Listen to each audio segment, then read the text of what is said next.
Rhabdomyolysis. Rhabdo means rod, myo means muscle, and lysis means to break down.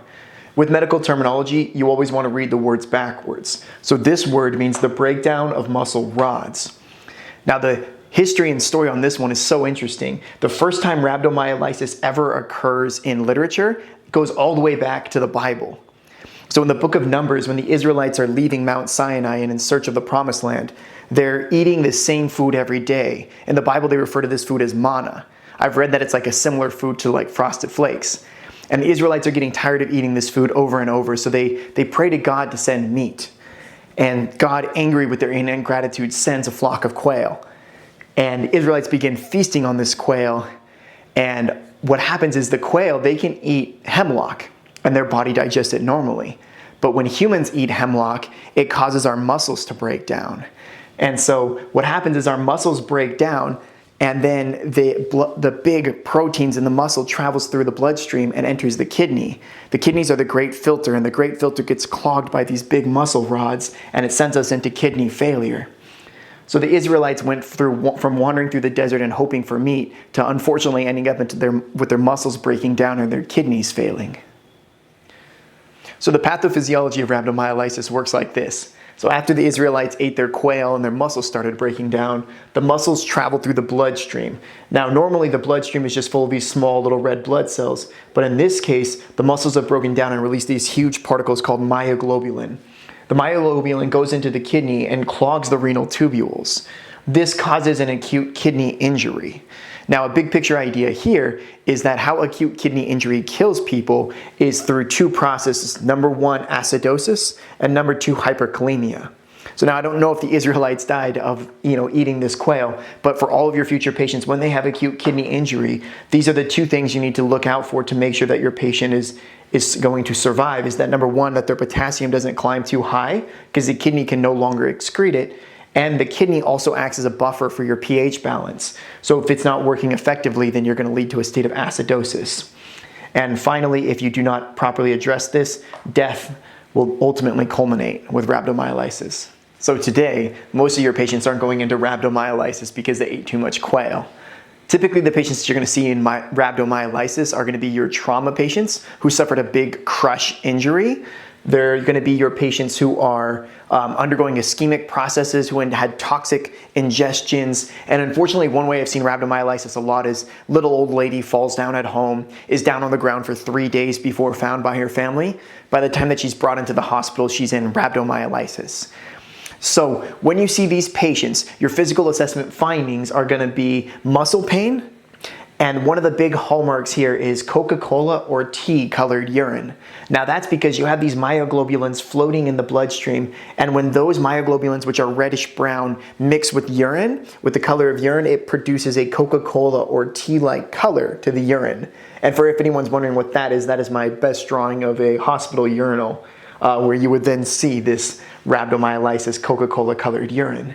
Now, your significant labs for these patients are your creatine kinase and your creatine kinase myoglobulin. So your CK and your CKMB will both be elevated. A CK greater than 5,000 with the corresponding presentation of the discolored urine and muscle pain, and specifically if it meets any of those things, trauma, little old lady found down, or toxic ingestion, these are all highly suspicious that this patient might be suffering from rhabdomyolysis. In the treatment for rhabdomyolysis, our primary goal is to prevent worsening acute kidney injury. Now, I want to teach you how to manage this disease by expressing a core belief of mine. A core belief of mine is that there is a way of knowing one bit of information and applying it to many other fields or many other related ideas. So rather than just talk about rhabdomyolysis, because we know the mechanism of injury is acute kidney injury, let's talk about acute kidney injury in general. And then you can apply it to all of your patients who have this. So with acute kidney injury, as nurses, our primary intervention is going to be IV fluid administration. The reason is twofold. Number one, if there's a toxic injury to the kidneys, we want to provide IV fluids in order to flush out and filter. For rhabdomyolysis, there's all those myoglobulin clogging the tubules. So the IV fluids will help all of that flush out. Now, if the kidney injury is injured because of a lack of blood flow or perfusion, the IV fluids will raise our blood pressure and allow better perfusion to the kidneys. So for acute kidney injury, our primary treatment goal is going to be IV fluids, IV hydration. If, on the other hand, it's not acute kidney injury, if they're in chronic kidney disease and specifically end-stage renal disease, those patients we don't want to give fluids to. So this is just an idea on the difference between the acute management of kidney injury versus the chronic kidney injury patient. Acute likes fluids, chronic stay away from fluids. Now, if we're managing these patients with acute kidney injury, whether from rhabdomyolysis or any other reason, and they begin to look a little more sleepy, we want to definitely draw an ABG because we want to check to see if this patient is becoming acidotic. So any changes in alertness for these patients, well, let's get an ABG so we can find out what their acid level is. Next is if they have any cardiac disturbances. Specifically with hyperkalemia, we're looking for a peaked T wave or maybe a widening QRS. If you see those changes, we absolutely need to get on the phone with the doctor and let them know we're having some cardiac changes. Can we draw a potassium to see what the value is? If either of these things are changing on us, the next phase of treatment might be starting dialysis so that we can get the kidney to give the kidneys a little bit of short-term help. So now we're going to talk about a medication. So the medication I'm choosing for rhabdomyolysis is actually just normal saline. Now, normal saline might not seem like a medication to you, but I promise this isn't not exactly a benign substance that is free of possible side effects. So let's just go over again the quick reasons why we're giving this. So we talked about it earlier, but there's two indications for the treatment of the use of IV fluids in acute kidney injury, and that is to act as a flush, to flush out toxic substances in the kidneys, and number two is to increase perfusion so that the kidneys get adequate perfusion. A lot of times in our low perfusion states, our kidneys suffer. They're one of the first organs that we see that begins to shut down in low perfusion or low blood pressure states. So we want to protect the kidneys and we want to help filter the kidneys with these IV fluids. Now, I don't know if any of you have ever looked at a bag of IV fluids, but there's actually a paragraph that you can read underneath the stated fluids.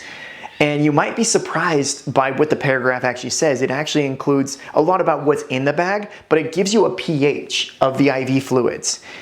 And if you were just to take a guess at what you think it is, when I was doing this, I would have guessed like pH of around 7 because it must be similar to water.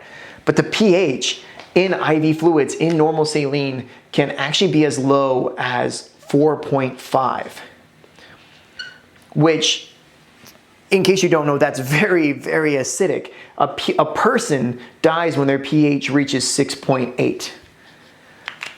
So if we're putting a very acidic substance into their bloodstream, so we always want to be on the lookout. If this patient in rhabdomyolysis is going into worsening kidney failure and we're giving them a lot of IV fluids, their kidneys are shutting down and they're becoming acidotic because their kidneys aren't filtering and we're depositing an acidic fluid into their bloodstream, so we can add insult to injury.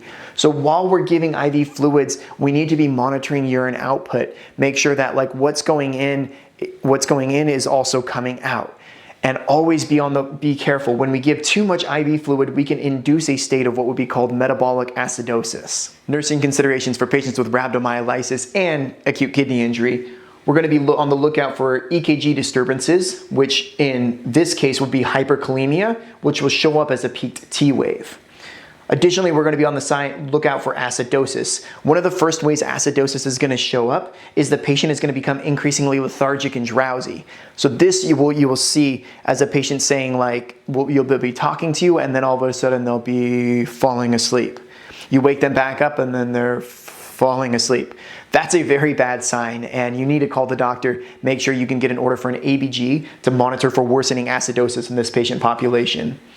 I also drew here a Foley catheter. This is a very useful tool in the treatment of acute kidney injury because we can do strict intake and output. We can monitor all the IV fluids coming in and we can monitor all the urine coming out. Urine output is the single greatest indicator of kidney function.